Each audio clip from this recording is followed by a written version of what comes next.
So as well on this weekend, we have seen some late night meetings go in very detailed in Iran as well. And I just want to say hello to everybody that's coming in from the Reporterfy media, the Cyrus Janssen and the Chongqing crowd. Thank you very much once again. And everyone, it's important that we really pay attention to tonight's live stream because there's a lot to unpack here. Everything that Cyrus has said in the introduction to this video tonight is all connected, whether it's oil, whether it's your business, whether it's your family's bottom line, whether it's your job. It is all connected to this vital part of the Strait of Hormuz. Yes, indeed, we are talking about the Strait of Hormuz again, and it is all interconnected. I'm going to hand it back to you, Cyrus. You can take it away with the geopolitical events today. Yeah, absolutely. So, guys, I mean, the biggest thing that we need to talk about is, of course, the Strait of Hormuz, which, and I think there's a huge correlation here, Alex, because what we've seen, and this is not the first time, we have seen this almost every single week over the past month, is that there is these unbelievably timed trades that are going on. And we're talking people on the inside are making not tens, but hundreds of millions of dollars shorting the oil market right before. And the thing is that, you know, maybe you can get lucky on one trade, right? Okay, we're going to short the oil market. I think this is going to happen. But the timing of this is just too coincidental. We've got trades coming in, Alex. I mean, you and I are traders. You know, we're active in the markets.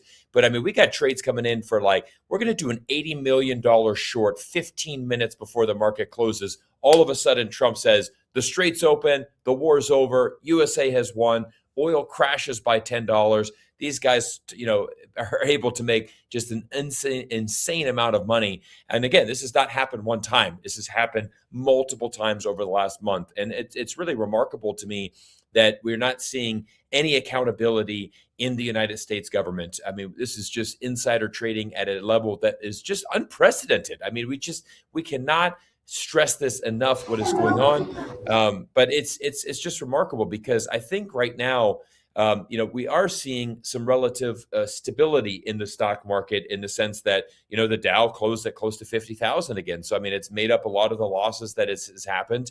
But again, as we know, the stock market works on a future projections, right? The stock market is predicting what's going to happen in the future. And this is where we're seeing this market manipulation from Trump, because everything is, if the president can send out a tweet, Alex, that says, I need to, you know, it's coming up, it's Friday, you know, 3:00 in the afternoon in New York City. I just need to send out a tweet because that's what the stock market's become. The stock market and the traders are looking for Donald Trump for a signal. And this is what is becoming so toxic in the United States is that they wait for that signal. All he has to do is send out a tweet and he can completely reverse the markets. And then, of course, the market's shut down. But Alex, you know, I want to get your perspective on this because, you know, you trade in the derivative markets that don't trade Monday to Friday. You know, what are you seeing from your end, you know, as we're coming into the weekend and now we are, we're getting close to a new opening of the week. What are you seeing for this week ahead in the stock market? Well, we talk about the market going up, and that's one thing. Okay, so maybe the Dow Jones has made back the gains that it has lost, but something has changed. Have you checked the price of your air flights lately? Have you checked the price of gassing up your car lately? Groceries, going out. Many companies are resetting their prices over the next 3 to 6 months here. We've seen many Chinese airlines recently, not just directly Chinese airlines, but flights that are coming into China here that have repriced themselves or even canceled flights outright, saying, okay, listen, the May 1st to May 5th holiday is coming up. We're going to reset prices. Sorry, guys, we're going to cancel those flights outright. The price of fuel is skyrocketing. So yeah, okay, people's portfolio might be balanced, but is their cost of goods rebalanced? No, not at $80, $90 to $100 a barrel is it going to be rebalanced. It's not going to be rebalanced at all. Wait till the shipping prices come in. Wait till the average person that's importing or exporting items come in. It's diabolical what will happen to the bottom line to the companies. Again, are you winning? Are you winning, MAGA? Are you winning from being a private business owner? I just talked to a gentleman here at the Canton Fair here in Guangzhou. He's told me flat out his company that was in, processing aluminum to the United States is over. A business that has been in the business for decades employing Canadians is over. total knockout, and just like that. And he's saying, we're here at the Canton Fair. We got to rebuild. We don't know what to do. We're out of a living. Our business is, against the wall. So is this winning? Is the trader in chief who thinks he's so goddamn clever that he can pump and dump this market up? And don't forget, Donald Trump, DJT, stock symbol. He's got money invested in this market. Yeah, he loves to pump and dump this market late Friday or even right after the bell. And ABC, his son's in charge of American Bitcoin and Liberty Financial. These boys are knee deep into it. They love it. They manipulate the market. There's nothing the Security and Exchange Commission can do. They only have civil abilities. And by that time, to civilly charge someone, people are basically saying, you know what, I've made $1 billion. If I spend 50 to 100 million on lawyers, pay a small fine, parking ticket, move on to the next deal. And that's your money for the hardworking American, Cyrus. This is what really irritates me. And as a derivatives trader for over 20 years, I am seeing so much manipulation go on in this market right before the market wakes up and after. And if you think the stock market is a 9 to 5 deal, everybody, the derivatives market is a 700 trillion to 1 quadrillion market. And that is where, well, the money is being made. Back to you, Cyrus. Yeah, absolutely. I mean, I want to just, you highlighted a good thing talking about the jet prices. We've seen major European airlines this week cancel flights. I think KLM, the Dutch airline, canceled 80 flights. We've also seen a couple of other airlines from Europe do this. And the cost is because of the jet fuel. Jet fuel has increased 100% in Europe as a result of this war. And what I want people to really understand, and this is, I think, a major point for people, is that, guys, even if let's just say that the rumors are true, okay, and let's just imagine that, you know what, Iran, Israel, Hezbollah, everybody involved, the United States, everybody just said, you know what, we're done. Let's open the strait today. We're going back to normal. Okay, even if that was the case today, there is still going to be ripple effects for many months to come. Okay, because the tanks that left the Iranian port on February 28th, they're now just getting to their final destination. So that means that the last bits of oil from before the start of the war is now finally reaching their destinations. Okay, so we're going to see, the United States and Canada and Europe and Africa and Asia, all of these areas are going to be receiving within the next 10 days, a huge shipment of oil from the Middle East. And everyone's going to be like, great, all right, we're back to normal. No, guys, that was shipped out 6-7 weeks ago. That's how long it takes these oil tankers to traverse the Great Ocean, because they're so big, they're so massive, they move at such slow speeds. It takes a long time. But again, none of these tankers have been leaving here, right? That's the key message here. So in the last, we're now going into week 8 of this war. So in the last 2 months, there's been no big ones that have been leaving. So you're going to see, again, this is going to be a ripple effect that's going to continue through the rest of 2026. And I want you to play this.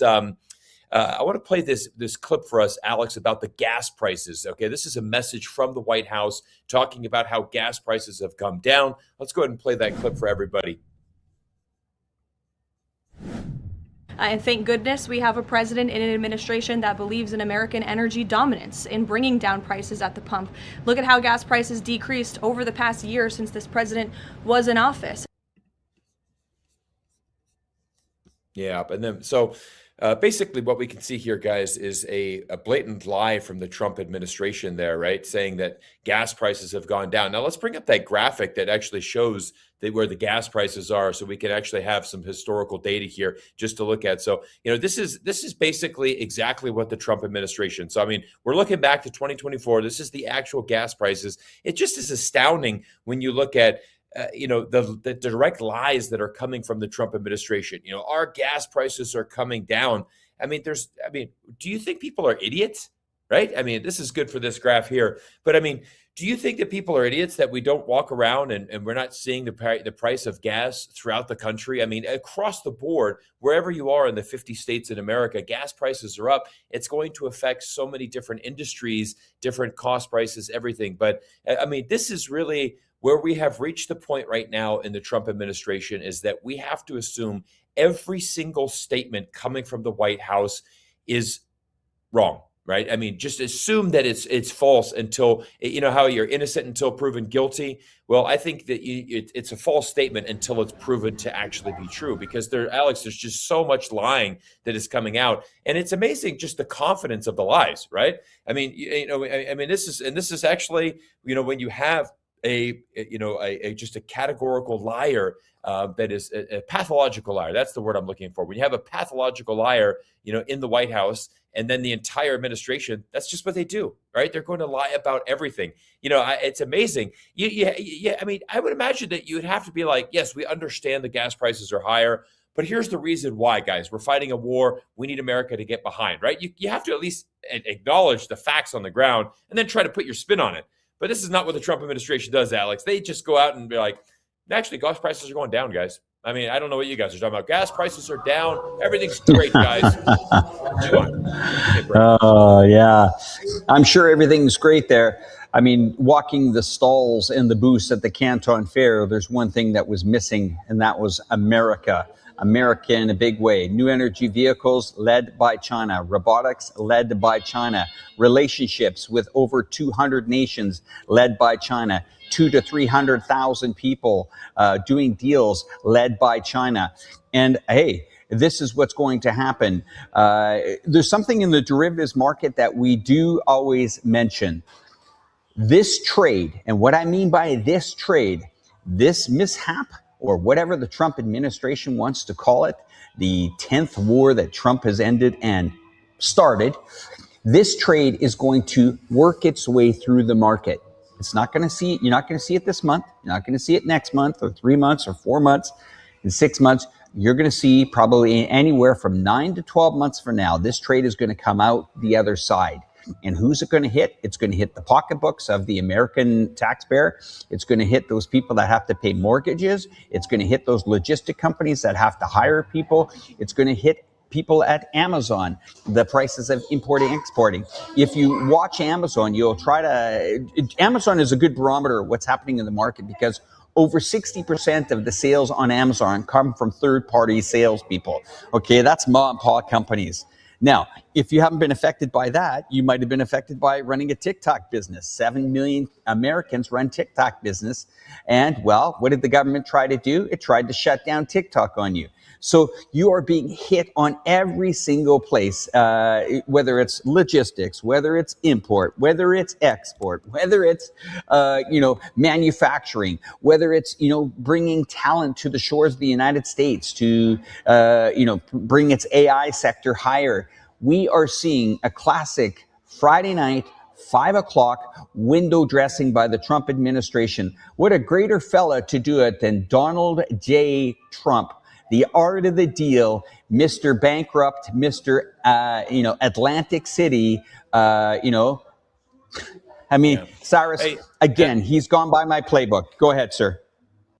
No. So I want you to play this next clip, and I want you guys to see it's just how disturbing it is for U.S. politicians, and actually, how much they flip-flopped in the last couple of years. I want to have an interesting clip for you to play right now.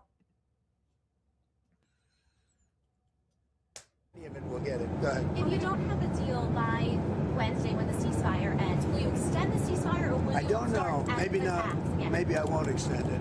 Okay. But the blockade is going to remain. But maybe I won't extend it. So you have a blockade. And you know how you make America great again? Tell Donald Trump to go to hell. To President Trump, you saved the world. God bless you. I'm a never Trump guy. I never liked him. Elect Donald Trump in 2024. God bless you, sir. There is no way we are going to allow a con artist to take over the conservative movement, and Donald Trump is a con artist. Don't play games with this president's in office, because it's not going to turn out well. It's typical Trump. All bluster, very little substance. President Trump made history. Is Donald Trump the biggest moron? Who the hell are you? Some schmuck with a skyscraper? Who cares? Well, you'll see what I'm going to do. Well, you'll see what I'm going to do. And he loves Israel, too. And I said, this is our first Jewish president. We'll get it. Go ahead. If you don't have a deal by Wednesday when the ceasefire ends, will you extend the ceasefire, or will you... All right, guys. So, I mean, what's incredible about this clip right here is just to see how these politicians right now have switched their tune so much. So again, you've basically got a lot of these Trump loyalists, and I think that's what we really need to address here, Alex, is the fact that Donald Trump treats himself as the king. He wants to be the king. He wants to be, have that respect. And the only way that you can make it in the Trump administration is that you have to change your tune.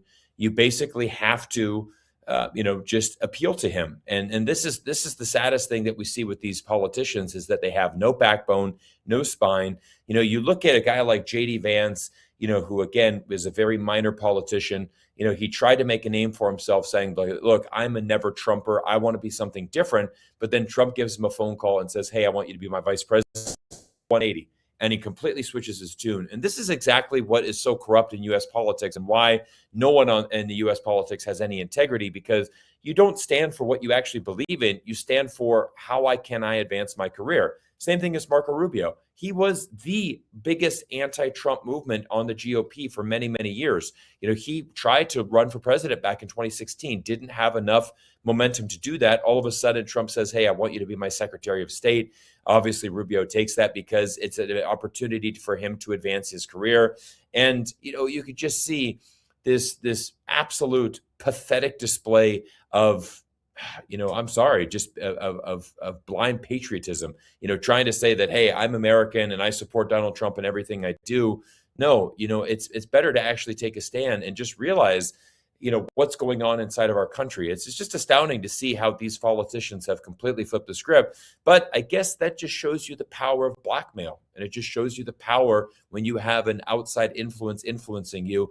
I mean, it is without a doubt. I mean, Marco Rubio on day one, Alex, admitted to the entire world that the United States went to war in Iran on behalf of Israel. This is not news to anybody. It is the simple facts of the situation. But it's just remarkable to see how much these people have pivoted. Yeah, I think it's all down to money. Let's call it for what it is, Cyrus. It's all about the money. I mean, these politicians, they're not there to help you. They're not there to help me.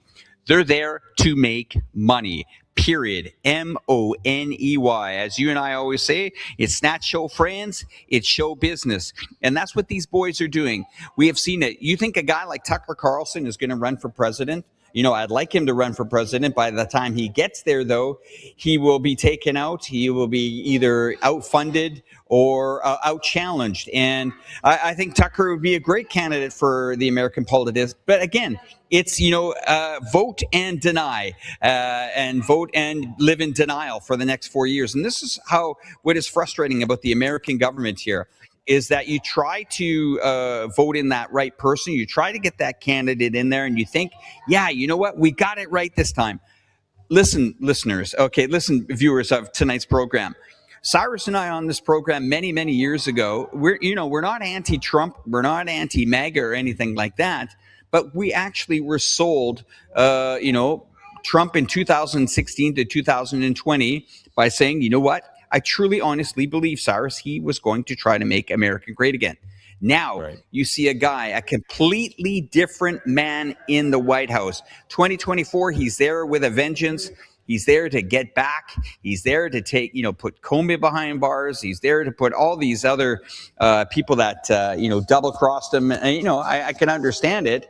But at the end of the day, he's actually killing his economy. And this Israel angle, I don't get it. I just don't understand it. Maybe we can hear from the viewers in the comment box about this entire Israel connection here. Now, I just want to say once again, everybody, thank you, everyone, for tuning in tonight. You'll see down below there, we have at Cyrus Janssen. Don't forget to subscribe to my buddy's channel, Cyrus Janssen, and myself, of course, Reporterfy Media. Cyrus, you've sent in some very interesting clips tonight here. And, I was looking at them earlier. I mean, can you imagine? This would be the kind of clips a person could maybe collect over 1 or 2 years, and we've managed to do it in the sake of 7 days. I mean, how do we unpack all this, sir? It's crazy. I'd like to play the next clip for you guys, which is Megyn Kelly, who, again, was one of the biggest Trump supporters, a real movement to get Donald Trump elected. Let's go ahead and play this clip from Megyn Kelly, which really is going to shed some truth on the situation. I don't know what he's doing, but the president is spiraling downward in his poll numbers. He is on a downward spiral now. We'll talk about in a minute what's happening with the white working class. That's Trump's base. And he's now underwater with them. We saw one poll about 7 to 10 days ago showing it. And now there's another. There's no question. He's collapsed now with the white working class. My friends, that's it. Other than Fox News boomers, there's no one left. There's no one left in the original MAGA coalition. White working class? I really look forward to the people who purport to speak for the white working class, people who have written whole books about the working class and what's important to them, people who have been ripping on the so-called podcast class for being critical of this war and how they're completely irrelevant and no one listens to them. I really look forward to those people updating their reporting to tell us what's actually happening among the Trump base now. Because they want him to focus on the economy, on inflation, not on Iran. That's what they want. They don't give two shits about the Strait of Hormuz, about Karg Island, about blockades in the Middle East. They care about their pocketbooks and being able to pay their mortgages and their grocery bills and their car payment without getting that sickening feeling in their stomach. They don't have unlimited funds. So everyone, I want everybody to just go back in time with me a little bit, because in 2016, Donald Trump won the first presidency largely because of Twitter. Okay. He was very active on Twitter. It was kind of the first time. We got to go back in time, right? This is 10 years ago when social media wasn't new, but it was very new for politicians to really be using that platform as leverage to gain that. Now, what we've seen in the last 10 years is we've seen, Alex, social media has become absolutely vital to U.S. politicians' bid to actually win. And what we saw in the 2024 election is that the Republican Party absolutely dominated on social media. If you compare the Republican Party to the Democratic Party, you had the Daily Wire, you had the Ben Shapiro's, you had the Matt Walsh's, the Megyn Kelly's, the Tucker Carlson's. I mean, again, there's probably 12 mega influencers on the right side. I would say every single one of them, a minimum of 2 to 3 million subscribers. When you start combining this network together of 12 mega influencers across the right wing, we're talking well over 100 million people in the United States that follow these probably top 10 right wing voices. And this was a major catalyst to Donald Trump winning this election in 2024. But amazingly, one by one, every single one of these guys, I think probably Ben Shapiro might be the only one left that is still very, very supportive of Donald Trump. But of course, Ben Shapiro is a massive pro-Israel guy. I mean, he's obviously Jewish, his background, but Ben Shapiro is all about having a war with Iran. So of course, he's going to support President Trump's efforts. But you go around the list, Alex, all of them have now shifted their tune. And it's amazing because, this is another one, Candace Owens, who left a long time ago. But what we're seeing right now is we're seeing the entire MAGA movement is essentially crumbling. It is being destroyed from within. It is a complete division. And I think so many things have actually just fallen apart for them. I mean, honestly, the writing was on the wall because before Charlie Kirk passed away, he warned this. He said, look, Charlie, the biggest mistake that Donald Trump could do would be to start a war in Iran. That's the number one thing. Now Charlie Kirk, had a lot of, pushback on that. And it was really, really bad, for the Republicans to go down this road. But again, it's caused everybody to basically cut ties with them, and now, like you said, you mentioned Tucker Carlson. I mean, Tucker Carlson is one of the greatest interviewers of our modern time. He's phenomenal on camera. His ability to pinpoint questions and really push back, probably the best I've ever seen. I really enjoy Tucker Carlson on a lot of stuff that he says. But the biggest thing here, Alex, is that, there's nobody left. All right. And MAGA wants to portray this image of strength and that, we're winning. In reality, I don't know if you saw the clip. We don't have it here, but J.D. Vance was giving a Turning Point America college visit. So we have the Vice President of the United States on a college campus in a arena, and it was less than 25% filled. And it was a free, event, right? Free to open, right? I mean, again, a year ago, that would have been packed with thousands of MAGA loyalists. Everybody's saying, look, we love MAGA. We're winning. And now you just can't hide it. The only people left are just the blind sheep that are just going to be stuck on that Titanic as it goes down into the ocean. But I think that Trump politically is done. It's finished. The whole MAGA movement is over. And it's just incredible to see, the carnage that is being left behind. I feel it's a free fall. I do. I really feel it's a free fall. I want nothing more than the United States to actually win. If America wins, China wins, the world wins, everyone wins. But why are we involved? Why is the United States involved in such a horrific war? You saw the clip at the start of this. Trump, by saying, he started right at the start when we started the show here, he was basically saying, hey, look, the Iranians, they've killed a lot of people. Have you taken a death toll on what's happened in the Middle East here in the last couple of years, Mr. Trump? Commander-in-chief, traitor-in-chief, not traitor as in traitor of the country, but traitor as in a stock trader. I always say that. But no, actually, to be honest, it could be dual meaning. It could be traitor. It could be traitor. Yeah. Thank you. I was gonna.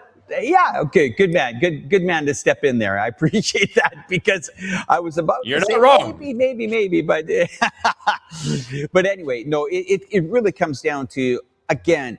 I plead with the American people here. This is going to be a difficult time coming up. You have not seen this come through yet. Remember, he has only been in control for a year here. His decisions have really hurt a lot of businesses. We don't hear this with the average person. All we hear is Dow 50,000, S&P 7,000, the NASDAQ hitting new highs, AI, data centers everywhere. But what we have to take into consideration is, can the people pay their mortgage? Can you gas up that car? I mean, I go all throughout social media. It drives my wife crazy. She says, sometimes, Alex, you're waking up with a real, hey, let's be positive about the world. I get it, my dear wife. But the problem is this is going to hit a lot of people, and we haven't even seen it yet. Remember Peter Schiff in 2006? He rang the alarm bells when he went on national TV. In fact, Peter Schiff, they pretty much threw him off television by the time 2008 came around because he predicted the housing crisis. Now, Peter Schiff has done a show with Cyrus and I just over a few years ago, and we welcome him back on our show here. But this guy nailed it. He says, listen, by the time these things work through the systems, it takes time, 6 months, 9 months, 12 months. I mean, a lot of people are hurting. I know I keep banging on about it, Cyrus, but I have to have, the visual model here on what's going to happen to the economy. When you start hearing, the president of the United States, and I'm going to bang away on Trump because you took the job, sir. You are the commander in chief. You are the guy about making America great again. You are the guy that is saying, hey, look, this is the golden years for America. Is 40-year mortgage the golden years for America, or potentially a 50-year mortgage?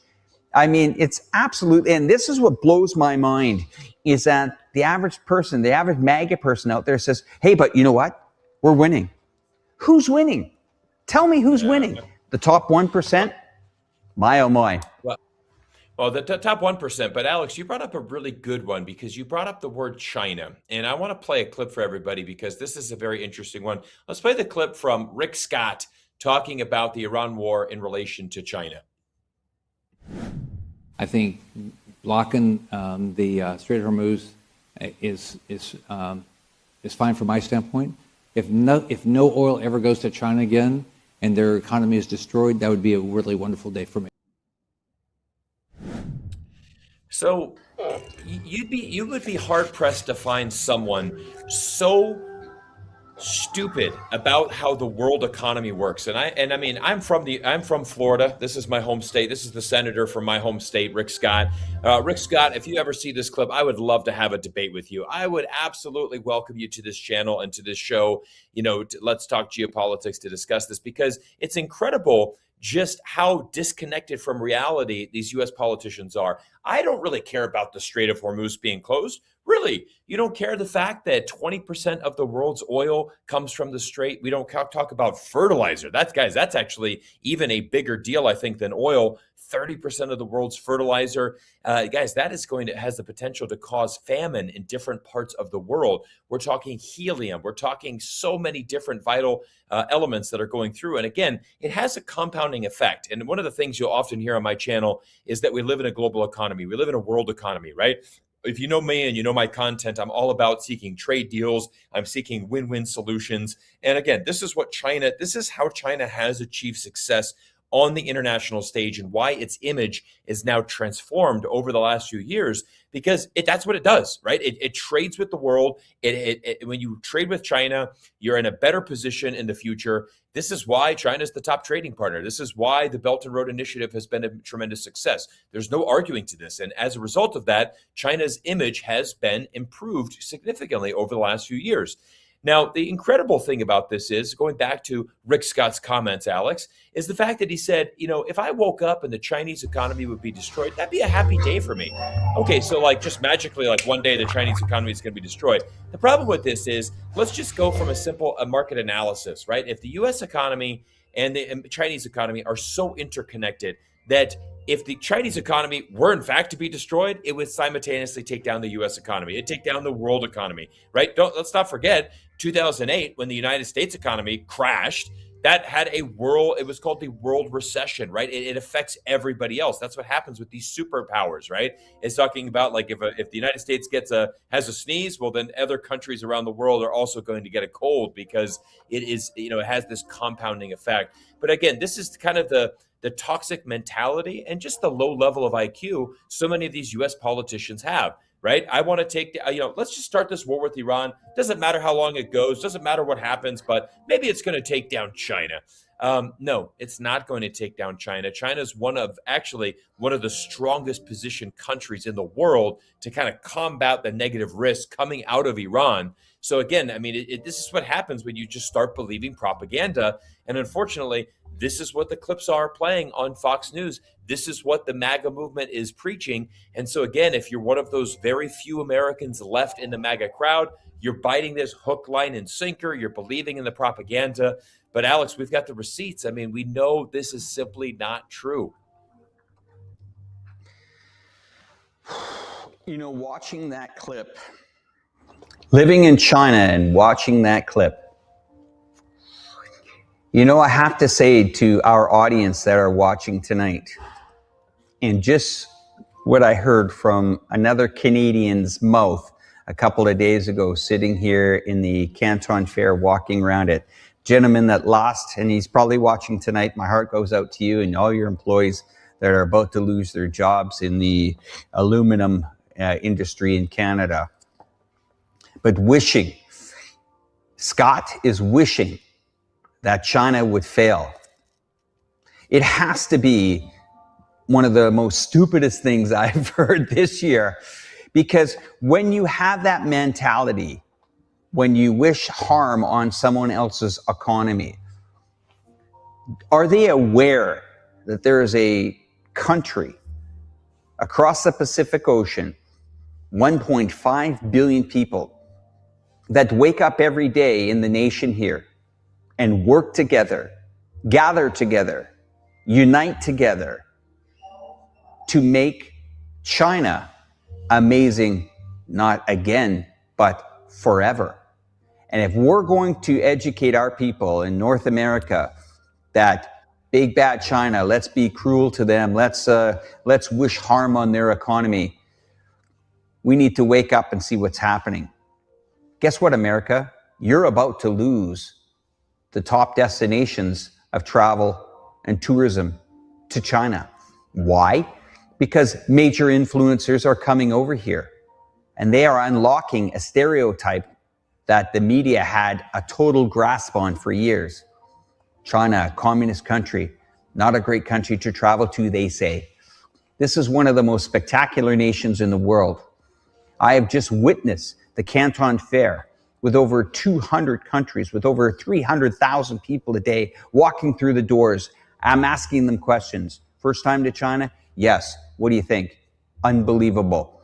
Some actually, Cyrus, are angry, are saying, what on earth has my government been telling me? How long have I been promoted propaganda from the Western media saying that, China, bad China, this, China, bad, China, bad. China is unlocking the door. And I'm going to tell you, China did negotiate and help Pakistan with this peace deal. But one thing China does sometimes is they just sit and they wait. And when they sit and wait and be cautious and be calm and be diplomatic, they win. And they're going to win coming out of this on the other side. Now, as to my fellow Americans and Canadians who still think maybe Mr. Trump has been touting the right information, go look at your infrastructure. Go look at your airports. Go look at your railways, your highways, your cost of living, your price of fuel, the food that you eat, the medical care that you get. How many Americans are without Medicare? 50 million? This isn't me trashing the United States of America. This is me saying, if America got focused, instead of starting to bomb, bankrupt, and bully other countries, they could invest in you, the American people. They could help you build. They could help you prosper. Isn't that what the golden era is all about, Cyrus? I mean, it's quite remarkable to see and hear that, Rick Scott would say such, I think they're very irresponsible. It's very irresponsible to talk like that. Well, Alex, I mean, what's amazing is I have an amazing clip that is probably about 70 years old. And I want to play this clip from Chairman Mao Zedong, who talks about the United States. Let's roll that clip. 美国忙着忙世界找麻烦，我们中国才不就和你玩这一套。美国不过是200多年的历史，中国上下5000年，早在春秋战国时期就把争霸这套玩腻了。争霸是小孩子才干的事情，我们要和平，更要发展，这才是我们中国。 So, guys, that clip's about 50 years old because Chairman Mao said that, the United States is around 200 years old. This is the 250-year anniversary of the United States this year. But there's some interesting things that he talked about there, Alex. He said, thinking about like world hegemony and trying to bully others, this is what children do, right? And what is China focused on? China's focused in on peace and development. And now, fast forward 50 years later to 2026, this is exactly what we're seeing from China, right? We're seeing China, and this is China's thing, is if you really realize, what is important to Chinese people, I think what's really important for them is stability. Okay. And if we actually go throughout the 5,000 years of Chinese history, Alex, what we realize is that China has been anything but stable for most of its history, right? This dynasty would rise and then it would fall. And then another dynasty would rise and then fall. And so you have this continuous chaos where there's not really a lot of progress because the dynasty rises, then falls, then replaced, then a war, then this. Even fast forwarding to the early 1900s, again, there was a huge civil war in China.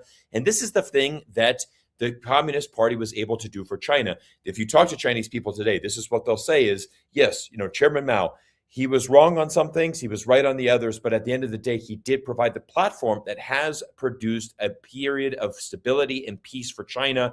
That, of course, was when the current government was established in 1949.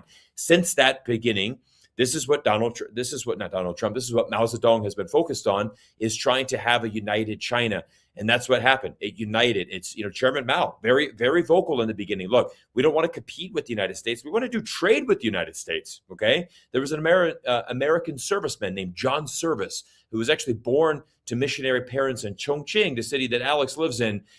He was the one that had correspondence with Mao Zedong and translated to Mao Zedong and actually went back to the White House and said, look, this is what Chairman Mao and China wants. They want to build a relationship with the United States. They want to develop. But this is what we've seen, Alex. And, an interesting thing I want to piggyback on what you said. Right now, China is now forecasted in 2026 to become the #1 destination in the world for international tourism. That is remarkable. And I want people to understand this as well. This is the year 2026 that the United States is hosting the FIFA World Cup, the largest sporting event in the entire world. Alex, there is huge articles being dropped right now. Basically, FIFA has blocked thousands of hotel rooms in host cities across the country. They are now canceling hotel reservations as the demand is not there. Ticket prices are starting to fall. Basically, there is not enough international interest in the FIFA World Cup that, people are simply not wanting to come to the United States. And again, I have many friends in Europe. All of them are telling me the same thing. It's the summer holiday. The Europeans, they love to travel and have their summer holidays more than anybody in the entire world. Almost all of them are boycotting the United States, even for the beloved game, right? The big game of football that is the most beloved sport across the world. And this is a disaster, right? Again, like you said, this is supposed to be the golden age, but people are not traveling to the United States. Alex, fun fact, I'm a World Cup aficionado. I've been to 4 World Cups. And I actually planned to, many years ago, I said 2026 is going to be in U.S., Canada, Mexico. We're definitely going to be here. And then I told my wife, I said, I don't really have an interest to go anymore. I just, let's go back to China.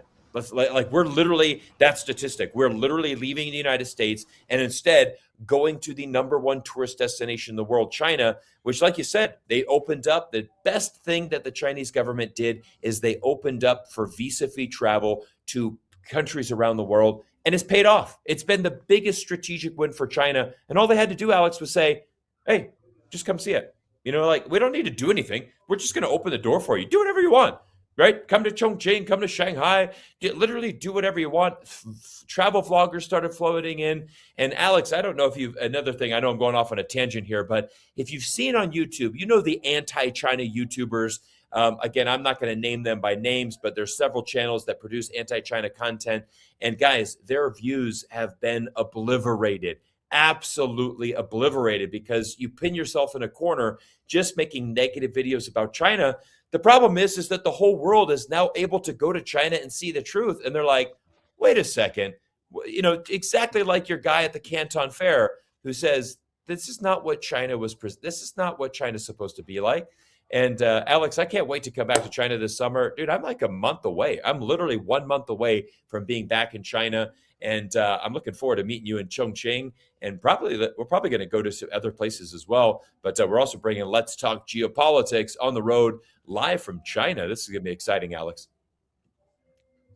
Yeah, we have a lot planned. Just want to talk about the long-term strategy of China. And I know it's hard for a lot of us Westerners to really have faith in long-term planning, but this is a country, that has 2 sessions. It plans 5 years in advance. What does that mean? I mean, we've got to look at the infrastructure here, the bridges here, the infrastructure, the highways, the high-speed rail networks. I mean, I came here to, Guangzhou from Chongqing. Now, I had 2 options. One, go to the airport. Drive to the airport, as they say, get there a couple hours early so you can check in and go through and put your bag in. Or you get on a high-speed rail train that goes 350 kilometers an hour. Now, how is that going to change the average person's life in America? Well, think about it for a moment. Visiting relatives. If my mom lived on the same rail line or we had the same type of long-term planning that China did in Canada, I could probably visit my mom twice a week, just to have coffee halfway. And it really does impact, during those routes, as I was coming from the Chongqing to the Guangzhou route, where Cyrus will be coming in a month. Along that way, even on our interactive map on the train, it said, support your local farmer. You can pre-order vegetables to be delivered at the next stop or the next few stops ahead on the train route from local suppliers. I mean, it's all interconnected. It's a country that is winning. It really is winning. And it's trying to bring everybody to win at the same time. Now, your visit that we're talking about, that you're coming up to in a month's time, guys, this is a very important visit. I'm doing a lot of planning before Cyrus is coming here. And there are some serious documentaries that I'm going to be putting forward. And I can comfortably say on this program today that we will be going in depth with the heroes of China. Some of them are police, some of them are ambulance drivers, and some of them are firefighters. we are going to be able to do ride-alongs with these individuals that are going to absolutely obliterate and smash any stereotype of these professionals out the window. You're going to see a real inside look, and the only person I feel that is suitable to come along and join me with those journeys is Cyrus Janssen. I've had a trusting relationship with him over many years. This is a very delicate topic and very, very sensitive topic here. But we have trust with the local governments, we have trust with the local authorities, and we have trust within the communities here to do such a heavy style of documentary.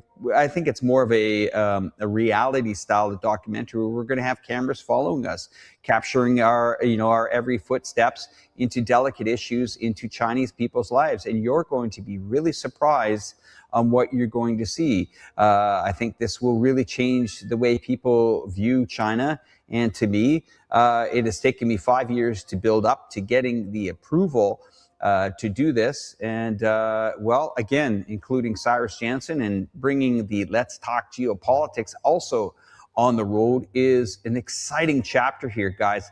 And we are really enjoying the amount of people that have showed up on this program here the last few weeks, because this is China. We are getting into it. And what a great person to share the screen with, Cyrus. I really appreciate putting effort into the guys that are running the show, even though we're not even in our studio right now, the guys that are running the show backstage. My hat's off to you, gentlemen. Thank you very much. Back to you, Cyrus. Yeah, so guys, I'm looking forward to going back to China, but I want to bring us back on track to and play one last clip and kind of discuss a little bit more about this Iran war, because I do think it is really important to understand. Donald Trump, live from the Air Force One. Let's go ahead and play this clip and show everybody what's coming. We'll get it. Go ahead. If you don't have a deal by Wednesday when the ceasefire ends, will you extend the ceasefire or will I don't know. Maybe not. Yeah. Maybe I won't extend it. Okay. But the blockade is going to remain. But maybe I won't extend it. So you have a blockade, and unfortunately, we'll have to start dropping bombs again. Thank you very much, everybody. Thank you. I think it's going to happen. What about the UFOs, Mr. President? So everybody, again, I want to kind of go back to how we started the show here, Alex, talking about the market manipulation. This is literally hours after Trump's announcement that the Strait of Hormuz was opened. The United States can't stop winning. Guys, the Iran war is essentially over. We won. Let's all get ready for the weekend. And this is exactly what we're seeing. Somebody actually went on Google Maps, Alex, and did a really funny thing. They actually put, Strait of Hormuz opening hours. And they said Monday to Friday, 9 to 4, to kind of monitor, to mirror the stock market there. And basically it was a joke, but there's a lot of truth into that, because again, what we saw from Donald Trump is we saw Trump again announce this just 20 minutes before the stock market closed on Friday. Now it's Friday evening. He's getting ready to board Air Force One.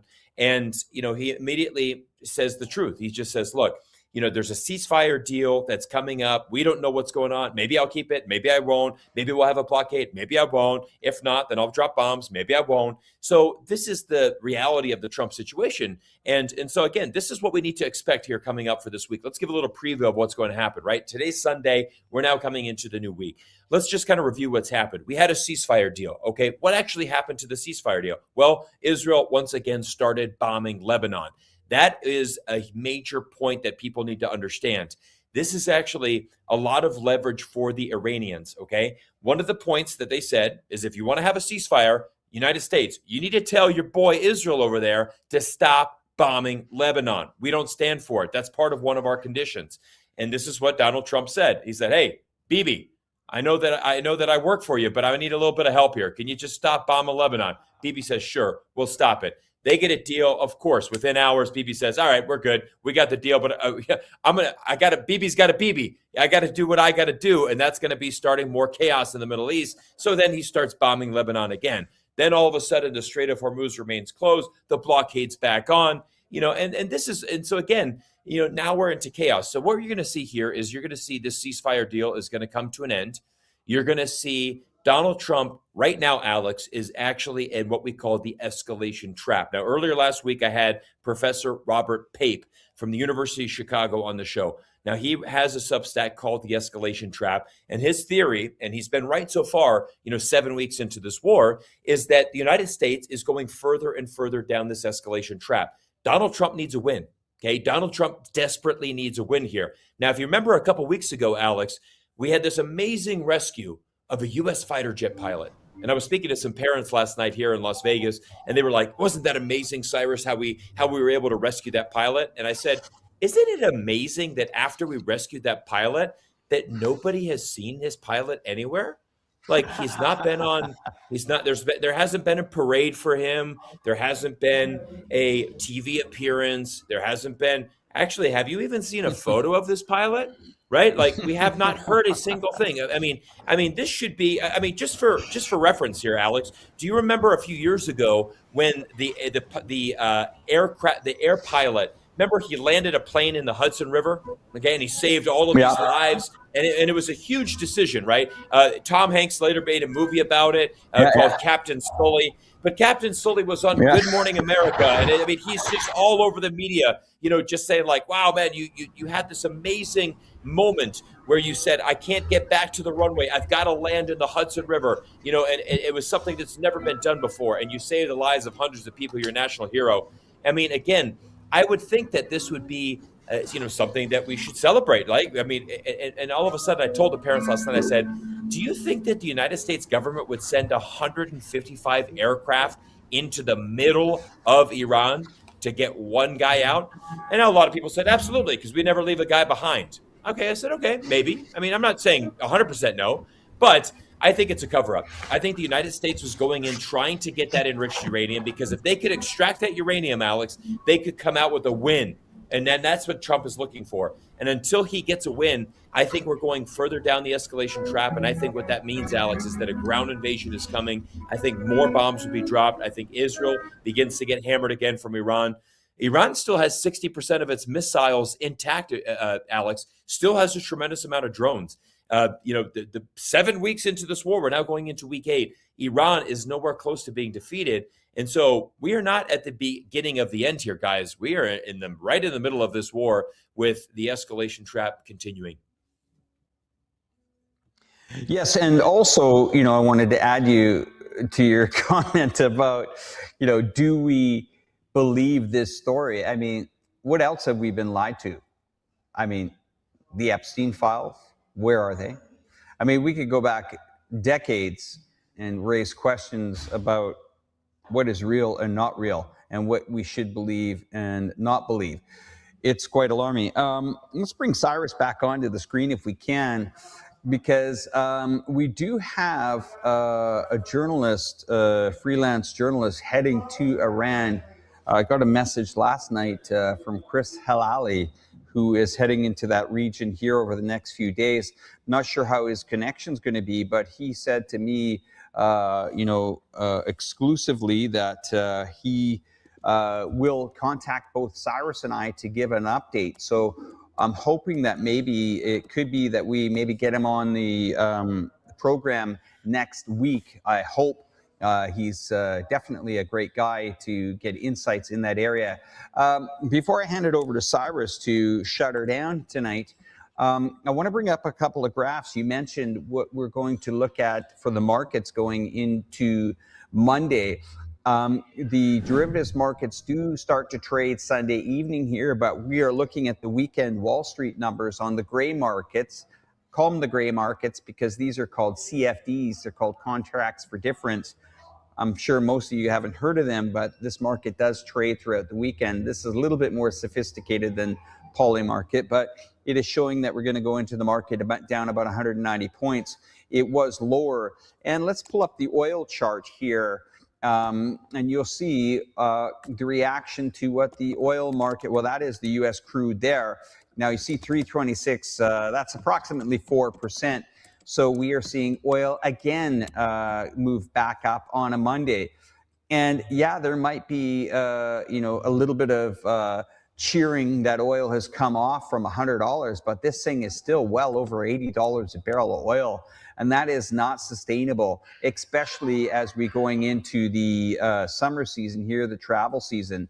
So everyone, I mean, it's going to be a very busy week. As I told you before, once we're done this program, Cyrus and I are right back in it, trying to get information and to report with you guys. It's really interesting to be in two pretty much opposite parts of the world, gathering information and working with the team throughout the week to do these shows. Really starting to love this program that we're putting together, the Let's Talk Geopolitics. Guys, once again, if you're not a subscriber to Cyrus Janssen channel, smash it as hard as you can. And get ready every Sunday because we're going to do what we can. I'm going to hand over the rest of the show to Cyrus. Anyway, thank everybody from Reporterfy Media and I Chongqing for joining tonight's program. And to my buddy, close her down for us. Thanks. Yeah, absolutely. Well, everyone, it's my pleasure to co-host this show, Let's Talk Geopolitics, with Alex from Reporterfy Media. A huge thank you to our media team behind the scenes. We're getting better. We're trying to produce a good show for you guys every weekend, trying to stay consistent, trying to get some good graphics, and just try to make this one of the best highlights of your week. We're going to try to come every weekend, either Saturday or Sunday, making sure that we can stay consistent. So a couple of things that you're going to see in the future is we've got some big videos coming out on the channel. My next video is going to be a video asking, is China the biggest winner of the Iran war so far? I think this is an interesting video. It's got a very interesting spin on this because, again, what we're hearing in Western media is that, oh man, this whole Iran war is actually more about China, right? We're going to try to shut down China. I actually think China's winning huge because of this war, and I'm going to have a whole dedicated video about that. We've got, again, I'm a month away from actually going back to China. I go every summer back with my family. We go back to Guangzhou. Many of you who do know me and know my story, my wife is from Guangzhou, so we bring our 3 children back every summer. Very excited because I've got quite a lot of media tours. I've got a lot of projects that I got going on, working on a potential project in Guizhou, which is going to go see the world's tallest bridge. We're going to potentially be doing a site visit there. Going up to Shanghai, a city that I lived in for over 7 years, to film some content there. And of course, going out to Chongqing to meet up with Alex and probably a couple of other new cities. I'd like to go to some, different kind of cities. Alex mentioned that we're going to be, kind of filming with some police, kind of just trying to do some interesting content. Now, many of you who do follow this channel for a long time know that I talk a lot about China, but obviously over the last month and a half, we've been focused a lot on the Iran war. We're going to keep following the biggest trends in geopolitics, making sure that we can bring you the content that you want to see. But again, this is such an exciting time to be alive, and we're just very grateful for the opportunity that we have here on YouTube. I want to thank every single one of you for showing up on today's live stream. Make sure that you like, comment, subscribe. It definitely helps. And, just keep sharing this content, and just make sure that you kind of bookmark this time, because every weekend we're going to be coming at you with a brand new show. So for Alex from Reporterfy Media, my name is Cyrus Janssen. Thank you for spending time with us today on YouTube, and we can't wait to see you in our next episode soon. Thank you all, and let's roll that outro.